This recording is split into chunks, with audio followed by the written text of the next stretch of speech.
कुछ कुछ वाजिब दिखता है। कुछ कुछ वाजिब मैं आपको उन उदाहरणों के जरिए बताने की कोशिश करता हूँ जो आप अपने रोज के जीवन में देख सकते हैं, समझ सकते हैं। गांधी गांव की जिस पक्षधरता को लेकर अंबेडकर से भिड़े और उन्होंने अपने गांव के विचार को कभी पीछे नहीं छोड़ा, चाहे उस पर अंबेडकर की आंशिक सहमति ही बहुत दिनों बाद 1935 के आसपास बनने लगी थी, जो उनके पत्राचार और उन सब चीजों, उनके अखबारों के जरिए दिखता है ना, जो समझ आता है। तो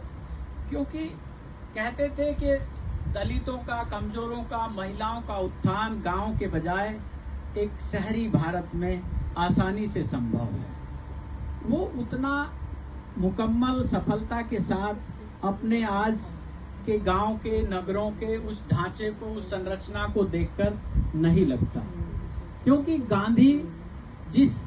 इंक्लूजन की, जिस समावेशिता की बात गांव के विकास के साथ कर रहे थे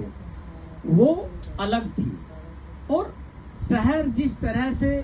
एक आधुनिकता के ढांचे के साथ उभरा और इसने जाति और धर्म को उल्टा उसके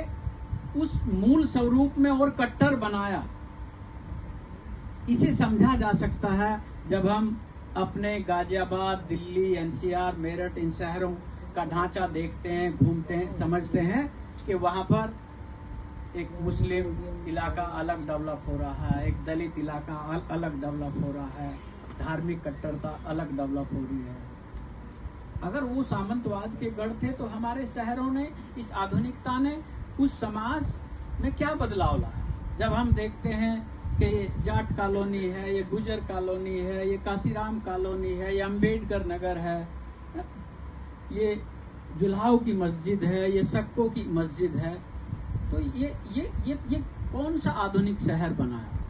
ये आधुनिकता ने ऐसा कौन शहर में ऐसी क्या चीज दे दी हमें जो हमारे उस मूल ढांचे को, जिस बहस को लेकर हम इतने चिंतित थे और हमने अपने गांव को पिछड़ा घोषित कर दिया। पूरी सत्ता ने उस गांधी के उस आग्रह को, जो गांव की ओर लौटो की बात करते थे, है ना, और शहर की सीमाएं कोविड ने भी हमें बताई। मैं इन उदाहरणों को ऐसे ही चलते चलते आपकी नजर में इसलिए डाल रहा हूं कि गांधी के सपनों का भारत जो बसता था, उनके उस मौलिक दृष्टि में बसता था जो उनके ग्राम स्वराज की अवधारणा के साथ संचालित होना था, जो स्वावलंबन की अर्थव्यवस्था के साथ संचालित होना था, जो सत्ता के विकेंद्रीकरण के साथ संचालित होना था, जो सर्वोदय की भावना के साथ संचालित होना था, जो स्वदेशी की दृष्टि के साथ संचालित होना था। ये गांधी चिंतन के, गांधी विचार के कुछ मोटे मोटे आयाम हैं जो गांधी की पूरी दृष्टि को, गांधी की पूरी वैचारिकी को, पूरी गांधीयन आइडियोलॉजी को सेफ देते हैं। और गांधी दर्शन के जो कुछ मौलिक आधार हैं उनमें आप आइडेंटिफाई कर सकते हैं, सत्य है, अहिंसा है, धर्म है ना, और सत्याग्रह है। ये चार ऐसे आधार हैं जिनके इर्द गिर्द